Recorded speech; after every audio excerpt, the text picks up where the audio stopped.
नमस्यन्तस्य मां भक्त्या नित्ययुक्ता उपासते।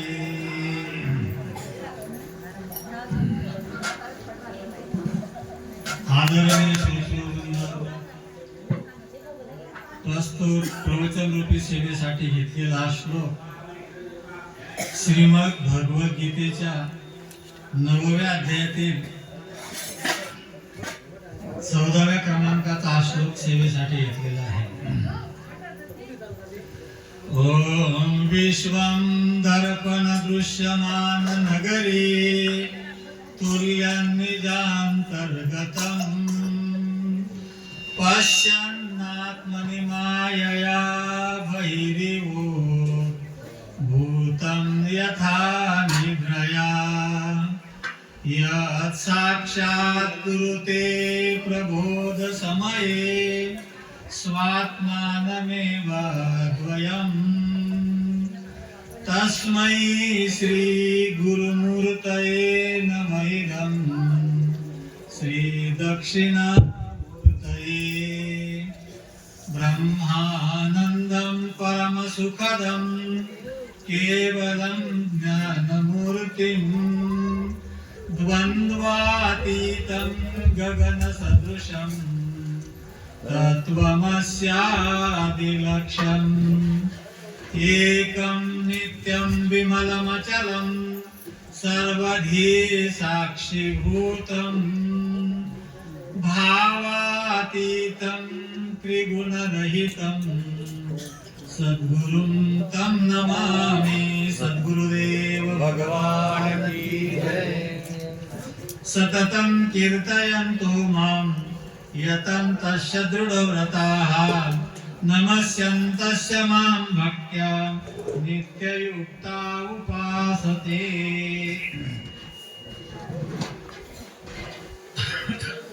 आज भगवान महादेव ओंकारेश्वरांच्या सानिध्यात आपण 4थ्या वर्षात प्रवेश करतो आहोत। 4थं वर्ष 4थ्या वर्षात प्रवेश करतो आहोत। या भूमीमध्ये ज्या भगवंताने वास्तव्य केलं, भगवंत वास्तव्याच्या अगोदर कोणाच्या मनात कधी असा काही संकल्प स्फुरला जातो आणि तो संकल्प स्फुरल्यानंतर तिथं प्रयत्नाची शिकस्त केली जाते, पुरुषार्थ केला जातो, तेव्हा कुठे अशा भव्य दिव्य मंदिराची उभारणी होत असते।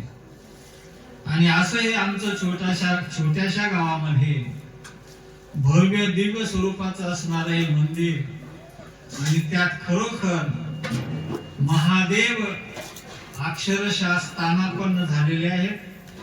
त्यांच्या स्थानापन्न होण्याला, या मंदिराच्या कलशापर्यंत जाण्याला आज आपण 4थ्या वर्षात पदार्पण केलेलं आहे। 4 वर्ष झाली आहेत। तर त्या अनुषंगानं आम्हाला त्याची जाण असावी, आम्हाला त्याचं ज्ञान असावं। आम्ही आमच्या भगवंताला या ठिकाणी स्थानापन्न केलं, त्याचं स्मरण असावं म्हणून प्रत्येक वर्षी आपण हा कार्यक्रम करीत असतो। आणि त्या अनुषंगानं आज सेवेसाठी भगवान श्रीकृष्णांच्या मुखारविंदातून श्रवलेला हा श्लोक आहे। हा 9व्या अध्यायातला श्लोक आहे। 9वा अध्याय राजविद्या राजगुह्य योगो नाम 9मोऽध्याय।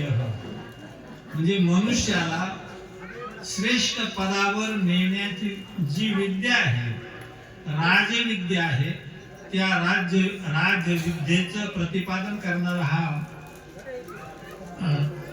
अध्याय आहे।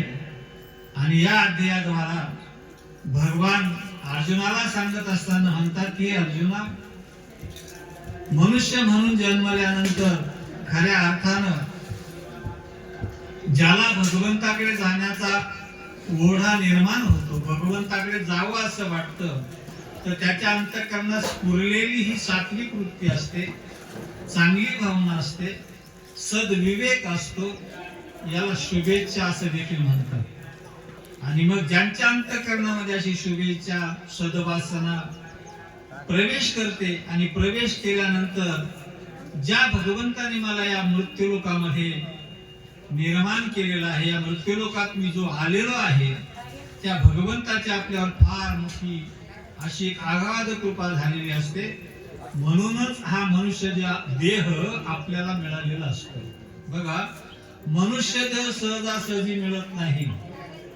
हा मानव देह पुन्हा पुन्हा आपण जन्माला येत नाही. या देहामध्ये इतर अनेक पशु पक्ष्यांच्या योनीमध्ये आपण जन्माला जाऊ शकतो, पण सगळ्या 84 लक्ष योनीमध्ये श्रेष्ठ असणारा असा हा मानव देह आहे. आणि मग भगवंताला वाटलं की इतर योनीतल्या जीवाने माझी प्राप्ती करण्याची क्षमता त्यांच्यामध्ये नाहीये, पण या मनुष्य देहामध्ये आलेला जो जीव आहे ना, हा जीव मला जाणू शकतो, समजू शकतो, माझ्याकडे तो येऊ शकतो. आणि मग भगवंताला आपल्याबद्दलची अशी इच्छा आकांक्षा निर्माण झालेली आहे. आणि मग भगवान असंच म्हणतात ना की एकवम बहुश्याम प्रजाय, एक असणारा भगवान अनेक रूपाने नटलेला आहे, प्रगटलेला आहे. आणि त्या भगवंताला या मनुष्य जन्माकडून अपेक्षा आहे, मनुष्य देहाकडून अपेक्षा आहे की आता हा माझ्याकडे येईल. कारण हा मनुष्य म्हणून जन्माला आला ना. इतर योनी जन्माला गेला असता तर भगवंतांनी तशी काही आशा बाळगली नसती, पण मनुष्य म्हणून जन्माल्यानंतर देवालाही आशा बाळगावी लागली, आशा करावी लागली की आता हा मला जाणेल.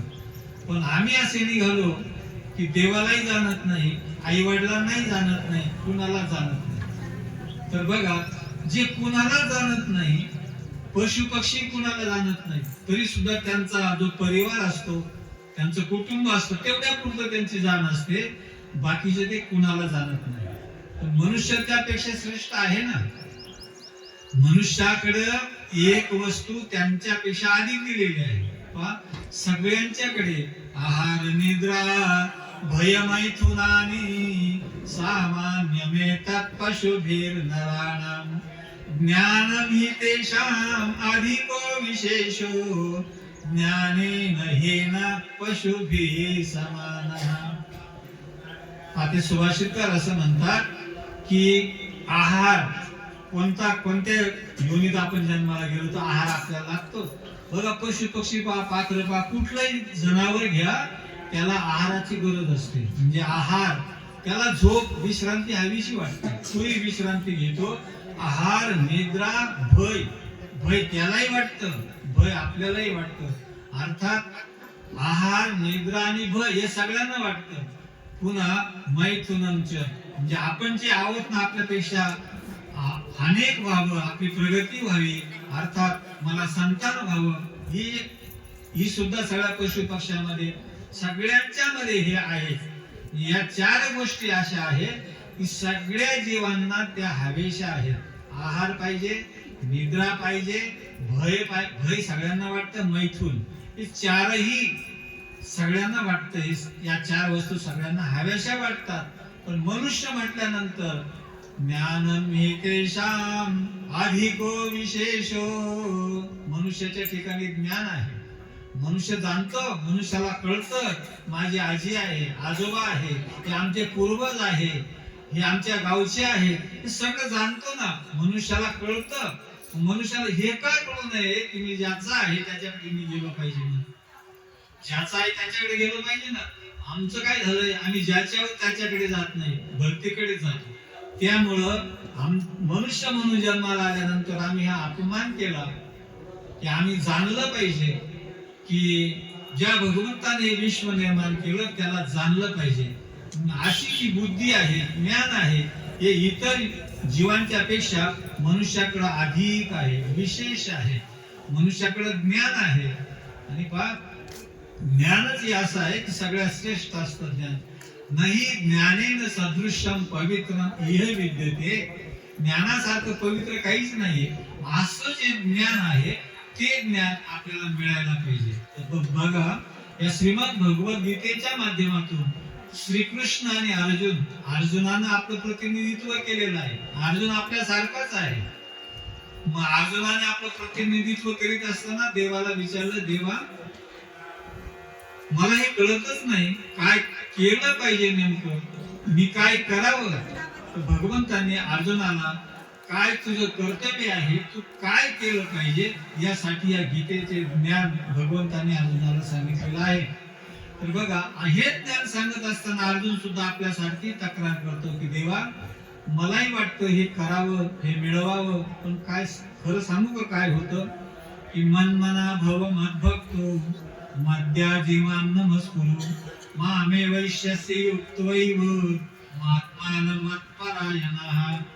हे अर्जुना काही करू नको दुसरं, फक्त एवढंच कर, तुझं मन माझ्याकडे लाव. आम्ही देवाकडे मन नाही लावित, आम्ही देवाकडे दुसरं काही लावित राहतो.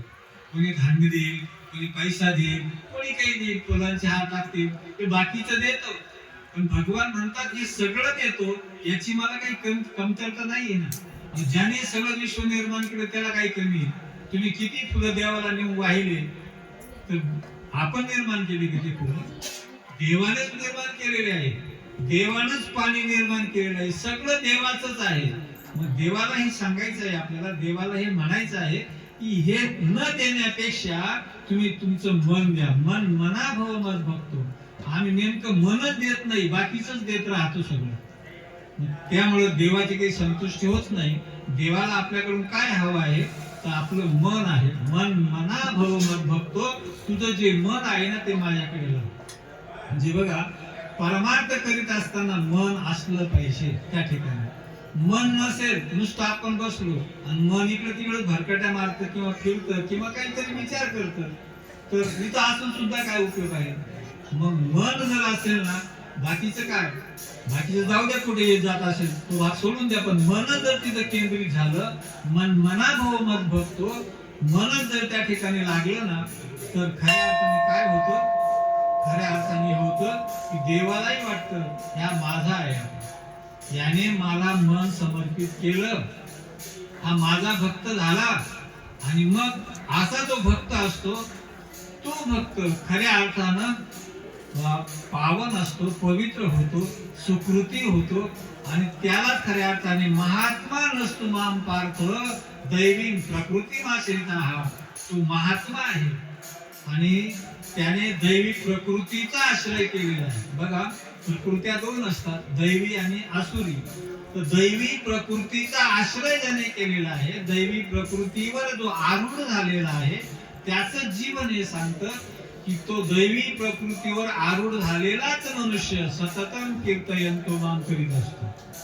दैवी प्रकृतीवर आरूढ झाला नाही, आसुरी प्रवृत्तीवर आरूढ झालेला आहे, तो सतत देवाचं नामस्मरण करीत नाही.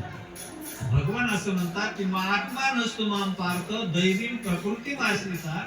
ज्याने दैवी प्रकृतीचा आश्रय केला ना, तो सततम कीर्तयंतो माम. म्हणजे सतत भगवंताचं भजन करण्यासाठी, सतत देवाचं नामस्मरण आपल्याकडे येण्यासाठी आम्ही काय केलं पाहिजे? आम्ही दैवी प्रकृतीचा आश्रय केला पाहिजे. आम्ही सात्विक गुणांना युक्त असलो पाहिजे. आमच्याकडे रजोगुण तमोगुण असताच कामा नये. आणि मग जो सात्विक वृत्तीत महात्मा या भूमिकेत असतो ना, त्यावेळेला त्याच्या जीवनामध्ये सततम कीर्तयंतो माम, तो सतत भगवंताचं कीर्तन करतो. सतत थोडा वेळ सुद्धा तो रिकामा राहतच नाही. तुम्ही म्हणाल नाही बाकीचे काम कोण करतील, कोण करील? तर बघा, हे जे काम करायचं आहे ना, सततम कीर्तयंतो माम, सतत त्या भगवंताचं चिंतन करायचं आहे ना, तर तुमचे हात पाय मोकळे काम करू शकतात. जिव्हेला ते काम मिळालेलं आहे. नामस्मरण कोण करतं? हात करीत नाही, पाय करीत नाही, तर जिव्हा करीत असते, जीव करीत असते. पण आमची जिव्हा अशी असते की सतत देवाचं चिंतन करीत नाही. ती काय करते? अनंत वाचाळ बरळती बरळ अशी आमची जीव असते. ती दुसरं काही बोलत राहते, काहीतरी विचार करते, काहीतरी बोलत राहते, याला बोल त्याला बोल, किंवा येत असताना ती फिरत राहते. पण जो महात्मा नसतो, दैवी प्रकृतीने युक्त, सात्विक गुणाने युक्त झालेला असतो ना, हे अर्जुना सततम कीर्तयंतो माम, तो सतत कीर्तन करीत असतो. तसं तूही त्या गुणाने युक्त हो आणि सतत माझं कीर्तन कर, स्मरण कर, ध्यान कर. मग काहींच्या जीवनामध्ये एकदा देव येऊन बसला ना, त्याला दुसरं काही गोडच लागत नाही, काहीच गोड लागत नाही, देवच. आणि पहा, ज्याच्या अंतःकरणात देवानं वास्तव्य केलं, त्याचं अंतःकरण एक तर शुश्रूभूत झालेलं असतं, आणि देवानं त्याच्या अंतःकरणामध्ये प्रवेश केला. याचा अर्थ असा आहे की तो देव एकदा आतमध्ये गेल्यानंतर, प्रवेश केल्यानंतर तो बाहेर जातच नाही. त्याला बाहेर काढायचा प्रयत्न केला ना, तरी तो आतून बाहेर निघत नाही. जसं तुकोबारायांचं जीवन असं सांगतं की तुकोबाराय सतत देवाचं चिंतन करायचं, सारखं चिंतन करायचं, रात्रंदिवस. आम्हा युद्धाचा प्रसंग, अंतर्बाह्य जग आणि मन असे असणारे तुकोबाराय सतत देवाचं नामस्मरण करायचे. आता सतत नामस्मरण करीत असताना कोणी एक आला आणि त्यांनी विचारलं, का हो तुकोबाराय, तुम्ही बैर दिशेला गेला होता, मग तिथून यायचं, हातपाय धुवायचे, शुचिरभूत व्हायचं, मग देवाचं नाव घ्यायचं ना, तुम्ही असं देवाचं नाव घेता, ते बरोबर वाटत नाही. तर तुकोबारायांनी सांगितलं, मी काय करू, माझी जीवाच आवरत नाही, ती सतत नामस्मरण करते ना. माझी मद झाली अनावर वाचा, छंदया नामाचा घेतला से. माझ्या जीवेने या नामाचा अखंड छंद घेतला, सतत, ती थांबतच नाही. तर त्या गृहस्थाने काय केलं, तुझी जीवा थांबत नाही का म्हणे, जीवात ओढून धरली तुकोबारायांची. जीवा पकडली, बघू म्हणे आता कसं काय नामस्मरण करते. तर पहा, तुकोबारायांच्या दोन रोमातून त्या नामाचा ध्वनी निघायला लागला. अशी अनावर वाचा झालेली असते. सांगायचा आशय असा की सततम कीर्तयंतो मा. तुम्ही आम्ही सर्वसामान्य जन असतो, आम्ही योग या विवेक, वैराग्य, समाधी, शतक, संपत हे बाकीचं काही करू शकत नाही, त्याचे आम्ही अधिकारी नाही. आम्ही अधिकारी याचेच आहोत. भगवंतांनी या श्लोकातून जे सांगितलं ना, त्याचे आम्ही अधिकारी आहोत. नामस्मरण करायला कोणाला काही लागत नाही, विशेष सर्वांना नामस्मरण करता येतं. आसोनी संसारी जिव्हे वेगू करी. माऊली सुद्धा असंच म्हणते की संसारात असा, तुम्ही जिथं असेल तिथं असा, पण देवाचं नाव घ्या, हरिमुखे म्हणा, हरिमुखे म्हणा, सतत भगवंताचं नामस्मरण करा. आणि बघा, सतत भगवंताचं नामस्मरण केल्यानंतर त्याचा असर आमच्या जीवनामध्ये पडतो, आमच्या अंतःकरणावर त्याचा असर पडतो ना. आणि पहा, एवढा असर पडतो की मी कोण आहे, माझं कर्तव्य काय, हे सगळं विसरून जातो. तो देवमयच होतो, देवाच्या नामानं देवासारखाच होतो. पहा, असं बऱ्याचशा लोकांचं जीवन झालेलं आहे. ते देवाचं नाव घ्यायला लागले ना, देवमय झाले, देवासारखेच झाले. जसं आपल्याला माहिती आहे की वाल्मिक ऋषी काही एवढा चांगला नव्हता. म्हणजे वाल्मिक ऋषींनी जे अगोदर पूर्वाश्रमामध्ये त्यांनी काम केलं ना, ते सगळं निंदनीय काम होतं. पण त्या वाल्मिक ऋषींना ज्या वेळेला नारदांनी त्यांना मंत्र दिला, आणि मंत्र काही असा अवघड दिला नाही, किंवा त्या मंत्राला काही शुश्रूषपणा लागतो, असं लागतं तसं लागतं, असं काहीच नाही. सरळ असा मंत्र दिला. तर त्या वाल्मिकाने त्या नारदांचा गुरुपदेश मान्य करून ते नाम ते घ्यायला लागले. नारदांनी फक्त एवढं सांगितलं, हे नामस्मरण सतत कर तू, आता मी इकडे जाऊन परत येईपर्यंत तू इथंच ते नामस्मरण करीत बस, सतत घे. तर बघा, वाल्मिक ऋषींनी तिथं सारखं नामस्मरण करायला लागले होते. तिथं खाणं नाही, पिणं नाही, काहीच नाही, सगळं बंद. देवाचं नामस्मरण करता करता त्यांच्या अंगावर वारूळ तयार झालं. त्याला वाल्मी असं म्हणतात. ते तयार झालं.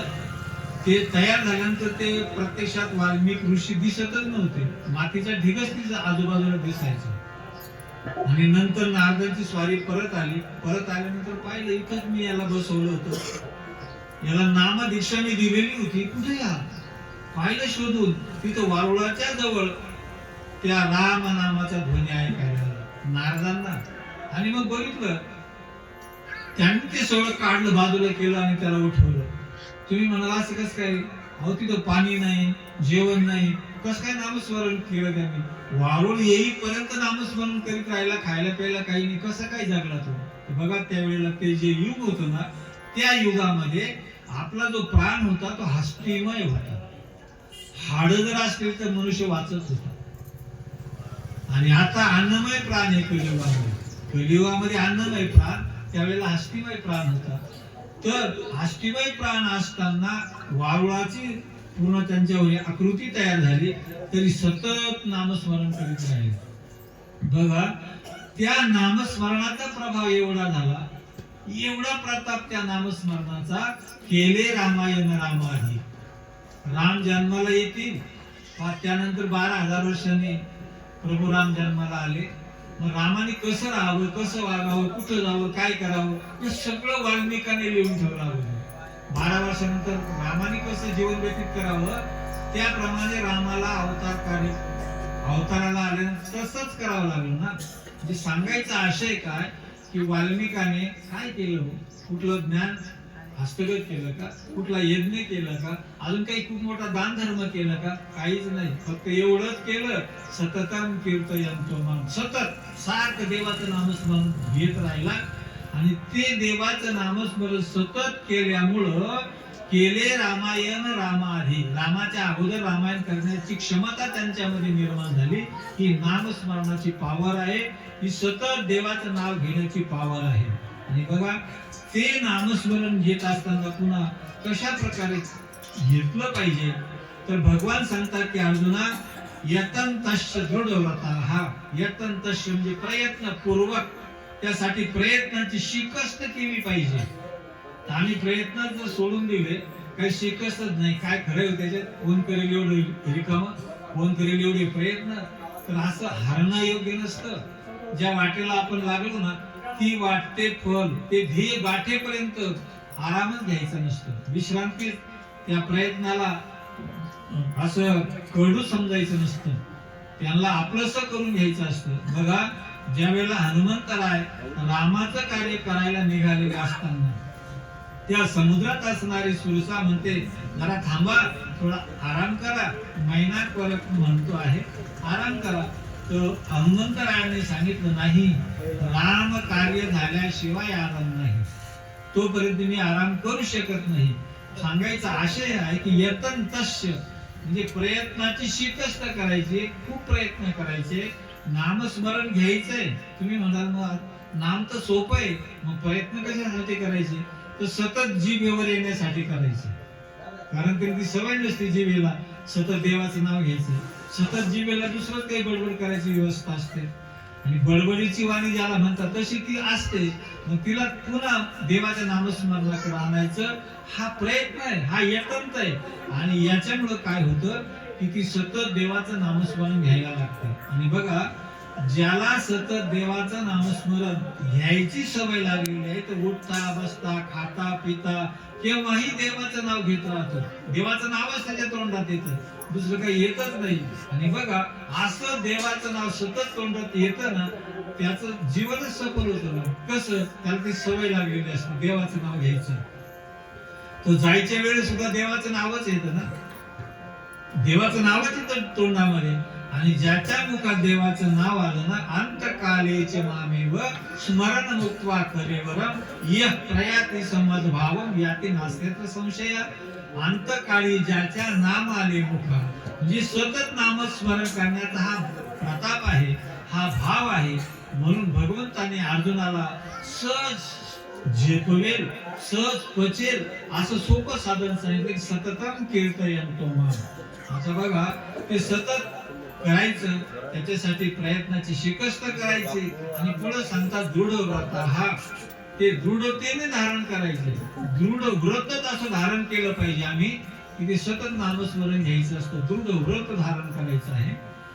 अनेकांनी त्यांच्या जीवनामध्ये सतत कीर्तयन्तो माम यतन्तश्च दृढ व्रताः नमस्यन्तश्च माम भक्त्या नित्ययुक्ता उपासते.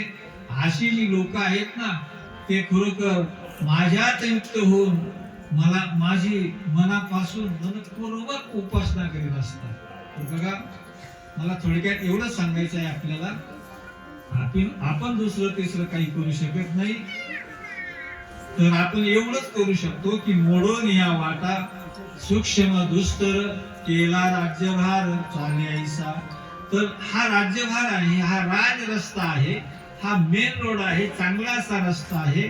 आणि म्हणून हा रस्ता जायचं त्या रस्त्याने. तर काय करायचं आपण? सततम कीर्तयंतम, सतत कीर्तन करायचं, सतत. बघा मी दृष्टांत सांगत असतो एक, की सतत चोखा मेळ्यांचे हाड सतत नामस्मरण करायचे. चोखा मेळा सारखं विठ्ठल विठ्ठल म्हणायचे.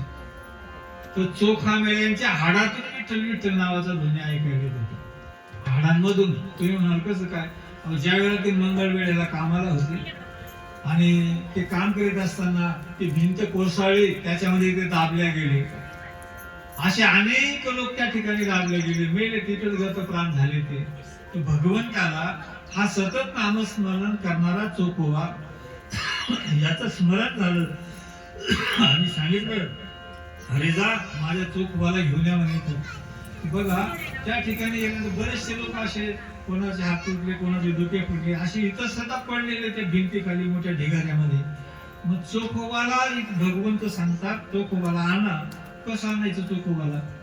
तर पहा भगवंताने सांगितलं की जो सतत भगवंताचं नामस्मरण करीत होता त्याच्या शरीराचा कुठलाही अवयव आपण कानाला लावून बघा, तो नामध्वनी त्यातून ऐकायला येतो. तर असं त्या चोखोबांची हाडं, त्यांचे हात पाय तिथं पडलेले होते ना, ते असे कानाला लावले की विठ्ठल विठ्ठल म्हणत होते. इथं तर आपल्याला जीभेनी करायला सांगताय, पण तिथं चोखोबांच्या हाडातून देव विठ्ठल विठ्ठल म्हणत होता. एवढंच नव्हे, जनाबाईंचं जीवन आम्ही बघितलं ना. जनाबाई जिनं दास्यत्व केलं नामदेवरायांचं, दासी झाली. ती दासी होणं सोपं नसतं. दास्यत्व भक्ती एवढी सोपी नसते. पण अशा भक्तीचा पुरुषार्थ जिनं कमवला, अशी जी जनाबाई आहे, ती जनाबाई दिवसभर घरकाम करायची.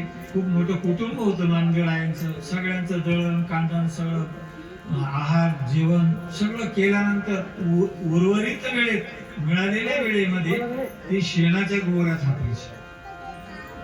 थापायची, धी घालून ठेवायची.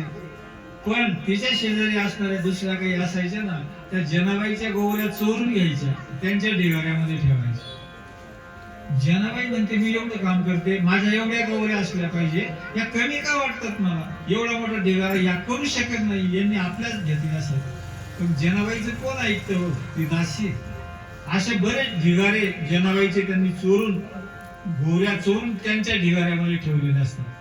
योगायोग असा की त्यावेळेला उत्तर प्रदेशातले एक संत आणि पंढरपूरला आलेले असतात.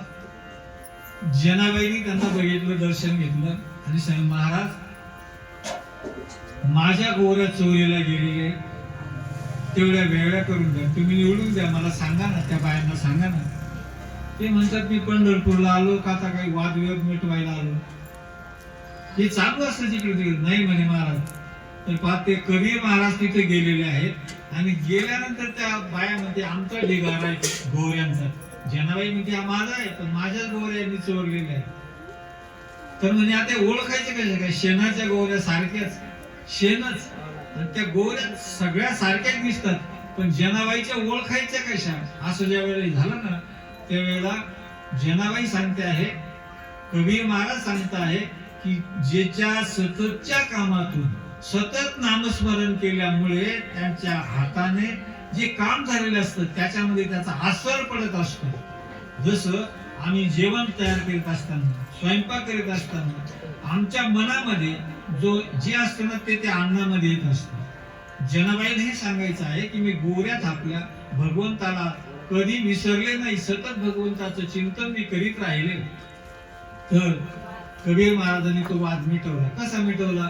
त्या गोवऱ्यांच्या जवळ गेले, त्या गोवऱ्या घ्यायच्या, कानाला लावायच्या. ज्या कानातून विठ्ठल नावाचा ध्वनी ऐकायला आला ती बाजूला टाकायची, जिच्यातून ऐकायला आला ना ती बाजूला टाकायची. अशी विभागणी केली. माझा सांगायचा आशा हा होता की जनाबाईच्या गोवऱ्यातून विठ्ठल विठ्ठल नावाचा ध्वनी ऐकायला येतो. तुकोबारायांच्या प्रत्येक या केसांच्या मधून, पूर्ण देहातून विठ्ठल विठ्ठल नावाचा ध्वनी ऐकायला येतो. यापुढे जाऊन सांगायचं झालं तर भगवान कृष्ण आणि अर्जुन यांच्या संबंधातला असा भाग आहे की एका वेळेला भगवान त्यांच्या त्या राजप्रसादात पडलेले होते, मंचकावर पडलेले होते. तेवढेच अर्जुन आलेला आहे. अर्जुन आल्यानंतर अर्जुन म्हणतो, देवा तुम्ही पडले आराम करतात, मी करू का आराम? हो कर म्हणजे तिकडे पडलाय कॉट करते ना. अर्जुन आराम करतोय. अर्जुनाचे केस मोठाले होते. त्या कॉटच्या खाली ते लोंबकळत आहे अर्जुनाचे केस. बघा भगवान आणि अर्जुन दोघच आहेत तिथे. आणि दोघच असताना काय झालं, त्या अर्जुनाच्या केसांमधून श्रीकृष्ण श्रीकृष्ण नावाचा ध्वनी यायचा. लोंबकळलेल्या केसातून श्रीकृष्ण श्रीकृष्ण नावाचा ध्वनी यायचा. भगवान म्हणतात आम्ही दोघच आहे, मी कृष्ण आहे, आता नामस्मरण कोण करतं इथं? हा तर झोपलेला आहे. बघा नेमकं काय झालं, अर्जुनाच्या केसातून तो ध्वनी ऐकायला येतो. भगवंताने स्वतः ऐकलं की काय या अर्जुनाची कमाल आहे. लोकांची तोंड लोकांच्या जीवा नामस्मरण करीत नाही, याची केसातून नामस्मरण ऐकायला येतं. बघा त्यावेळेला रुक्मिणीनं देवाला बोलवण्यासाठी नारदांना पाठवलेलं असतं. आता नारद आल्यानंतर नारदांनी बघितलं की देव भजन करताय. अर्जुनाच्या केसांच्या मधून श्रीकृष्ण श्रीकृष्ण नावाचा ध्वनी ऐकायला येतोय. यांनी वीणा वाजवायला सुरुवात केली. नारदही वीणा वाजवतात, भगवानी नामस्मरण करतात. अर्जुनाच्या केसामधून नामस्मरण येतं. पुन्हा नारद येऊन भगवान गेले नाही असं रुक्मिणीला वाटलं. मग सत्यभामेला पाठवलं, जा म्हणे त्यांना बोलून आणून. सत्यभामा आली. सत्यभामा आल्यानंतर इथं नारदाची वीणा चालू आहे, याचं नामस्मरण चालू आहे. सत्यभामाला सांगितलं थांब जरा तू पण इकडे. सत्यभामा आणि सत्यभामाही भजन करायला लागले. जे म्हणून जायचे तिथं ते सगळे भजन करायला लागायचे. मग रुक्मिणी आली, मी एवढ्या लोकांना पाठवलं, देव आलेच नाही अजून घरी, काय करताय नेमकं? म्हणून ती स्वतः आली, बोलवायला आली आणि बघायला आली काय करता म्हणून. तर बघितलं तिथं सगळं नामस्मरण चाललंय सगळ्यांचं. रुक्मिणीला सांगितलं तू पण ये इकडे. रुक्मिणी नामस्मरण करायला लागली. माझा सांगायचा आशय आहे की अर्जुनाच्या केसांच्या मधून श्रीकृष्ण श्रीकृष्ण नावाचा ध्वनी ऐकायला येतो. चोखा मेळ्याच्या हाडातून विठ्ठल विठ्ठल नावाचा ध्वनी ऐकायला येतो. जनाबाईंच्या गोऱ्यातून विठ्ठल विठ्ठल नावाचा ध्वनी ऐकायला येतो. या लोकांनी देवाचं एवढं नामस्मरण केलं की त्याचा असर त्यांच्या पूर्ण शरीरावर झालेला आहे. आणि त्या शरीराच्या मार्फत जे ते काही करतात तिथेही त्या नामाचा असर पडतो. असं नामस्मरण करायचं.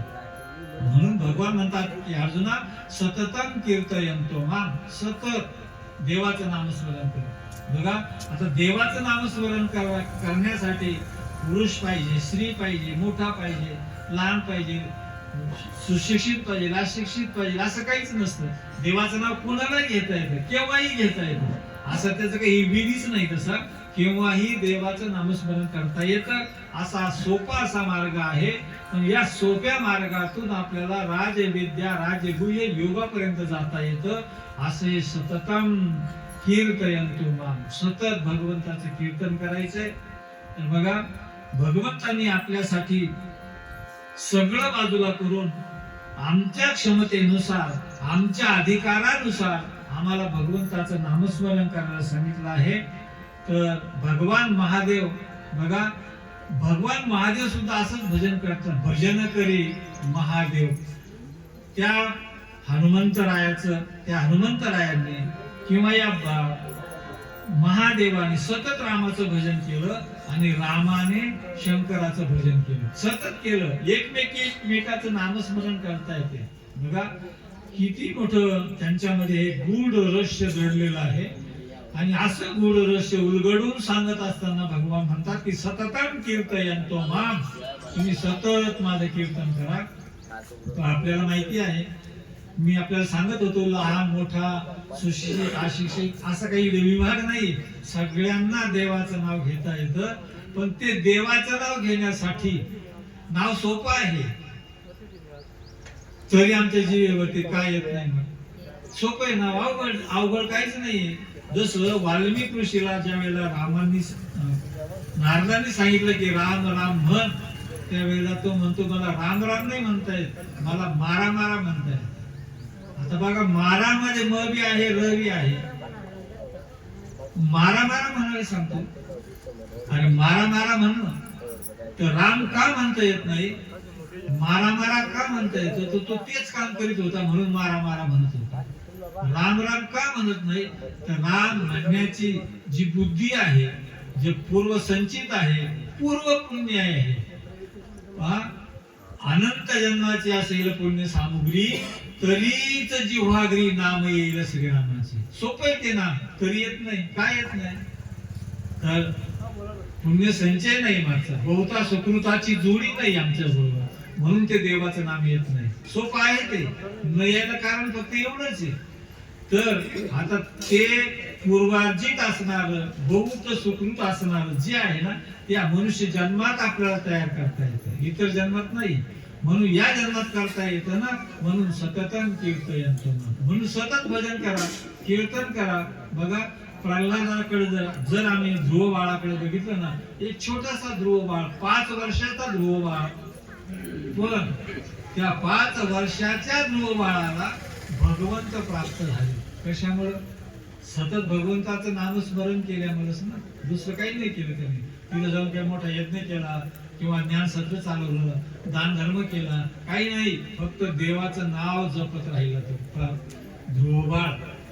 आणि सतत नामस्मरण केल्यामुळं प्रत्यक्षात भगवंत पुढे येऊन उभे राहिले. हे ध्रुव बाळा, मी आलो, बघ, डोळे उघड. सांगायचं असे का की नामामध्ये एवढी पावर आहे. नामा सरिसाचे हरी, रिगे हृदया माझारी, तेने लागे अभ्यंतरी, हो लागे पुरी हृदय शुद्धी.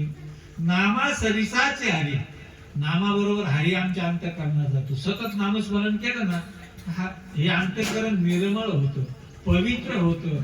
आणि निर्मळ पवित्र अंतःकरणामध्ये काय होतं, भगवंताचं स्थान निर्माण होते, भगवंत त्या ठिकाणी राहतात. मग ज्याच्या जीवनात हरीच आला, त्याला बाकीची काही भीतीच नाही ना. 60 विला हरी जी ही हृदय मंदिरी, ज्याने हृदय मंदिरात त्याला साठवलं.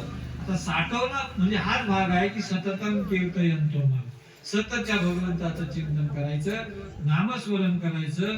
असं सतत नामस्मरण केल्यानंतर खऱ्या अर्थाने आमच्या जीवनामध्ये आमचं अंतःकरण पवित्र होईल, आमची बुद्धी सचेत होईल, आणि आमच्या मनाचा ओढा त्या भगवंताकडे लागेल. आणि भगवंत म्हटल्यानंतर भगवान महादेव तर एवढा भोळा आहे ना, सगळ्यात भोळा देव असणारा महादेव आहे. अनेक दृष्टांताने सांगता येईल, एवढा मोठा महादेव भोळा आहे. महादेव आहे, तो नुसता देव नाही, बाकीचे सगळे देव आहेत, पण हा मात्र महादेव आहे, मोठा देव आहे. कशासाठी, दुसऱ्यांना सुखी राहण्यासाठी स्वतः विष पेणार आहे, म्हणून महादेव आहे. बघा, विष ज्यावेळेस समुद्र मंथनातून निघाला ना, या भोळ्या महादेवानेच पिलं होतं, दुसरं कोणीच प्यायला तयार नव्हते. सगळे देव होते, हे फक्त सुखाची वांछा करणारे होते. पण महादेवाने विचार केला, हे मीच पिलं पाहिजे आता, ते माझे सगळे सुखी राहतील. असा हा महादेव मोठा असा देव आहे. आणि तो महादेव बघा, तुमच्या प्रारब्धात काही असलं किंवा नसलं, तुम्ही जर महादेवाचे भक्त झालात ना, महादेवाची आराधना केली ना, तुमचं ते लीळ पुसून टाकण्याची क्षमता त्यांच्या सेवेमध्ये आहे. ती लीळ पुसून टाकतो तो. असं काही वेळेला ब्रह्मदेवाचं आणि महादेवाची भांडणं पण झालेली आहे. ब्रह्मदेव म्हणतो, मी जन्माला घातलं, याच्या जीवनात असं होतं, तुम्ही हे बदलवतात, याचं जीवन बदलवल्यामुळे सृष्टीचा जो क्रम आहे तो बिघडतो ना, असं करीत जाऊ नका ना, असं महादेवाला सांगतात. ते महादेव म्हणतात, माझा स्वभावच तसा आहे, मी काहीच करू शकत नाही, माझा स्वभाव तसा आहे. बघा, असा स्वभाव आहे. एवढी मोठी सोन्याची लंका, एवढी मोठी सोन्याची लंका बांधली, ती भगवान महादेवाला पार्वतीला दिली. आता दिल्यानंतर त्याची वास्तू शांती करायची होती, त्या घराची नवीन घरात राहायला जायचे महादेवाला पार्वतीला, तिची शांती करायची होती, घरभरणी करायची होती. तर विद्वान ब्राह्मण कोण, बघा त्यावेळेला खूप विद्वान ब्राह्मण होते, पण रावण हा दशग्रंथी विद्वान ब्राह्मण होता. दशग्रंथी, ज्याने 10 ग्रंथामध्ये खूप विशिष्टता प्रावीण्य मिळवलेला आहे असा दशग्रंथी ब्राह्मण होता आणि त्यालाच पूजेला बोलवलं तिथं. तर रावण तिथं पूजेला आहे, भगवान महादेव आणि पार्वती पूजेला बसलेले आहे, ब्राह्मण हा रावण आहे. आणि बघा ही सगळी पूजा झाल्यानंतर हा दशग्रंथी ब्राह्मण होता. रावण फार विद्वान होता, फार हुशार होता आणि त्याची ती केलेली पूजा, झालेली पूजा भगवान महादेवाला एवढी आवडली आणि मग सांगितलं की पंडितजी की तुम्हाला आता काय दक्षिणा द्यायची नाही. हा भोळा महादेव काय दक्षिणा द्यायची नाही, पूजा तुम्ही एवढी चांगली केली म्हणे, एकही मंत्र असा ह्रस्व दीर्घ असं काही झालं नाही तुमच्याकडून, जशाच्या तसं एकदम विद्वत्तापूर्ण तुम्ही सगळी यथासांग पूजा केली. त्या पूजेच्या माध्यमाने मी प्रसन्न झालेलो आहे. तर सांगा मी तुम्हाला काय दक्षिणा देऊ.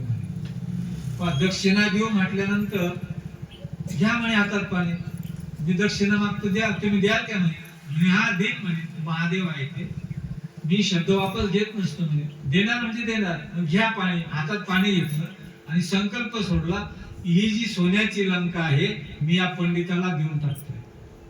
बघा एवढी मोठी सोन्याची लंका या महादेवाने देऊन टाकली, तुम्ही आम्ही दिली असते का? लंका काय, लंका आपल्याला भेटतच नाही पाहिजे, एवढं सोनं आहे तिथं.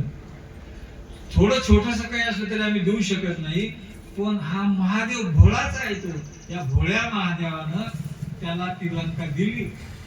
मग आपण आतापर्यंत काय म्हणतो, लंका कोणाची, रावणाची. रावणाची नाही, त्याशी होती, त्याशी फसवून त्याच्याकडे गेलेली आहे.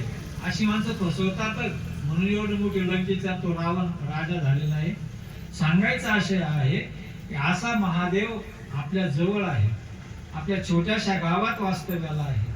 मी नेहमी सांगत असतो, तुम्हाला प्रत्यक्षात मंदिरात जाता नाही आलं, तुम्ही प्रत्यक्षात मंदिरात नाही गेलात, पण मंदिराचा कळस, मंदिराची ध्वजा तुम्हाला जिथून दिसेल तिथून नमस्कार करा, तिथून करा, तरी तो महादेवाला पावतो, तरी महादेव समजतो त्याने मला नमस्कार केला. म्हणून हे सगळ्यात सांगायचं सारांश फक्त एवढा की एवढं मोठं दैवत हा आदिदेव, आदिनारायण महादेव आपल्या जवळ आहे.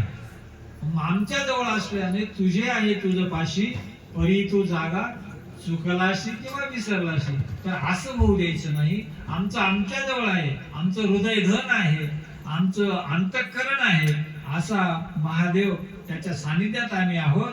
तर मग आमचं कर्तव्य आहे की सततम कीर्तयंतो मां, सतत त्याचं भजन करायचं.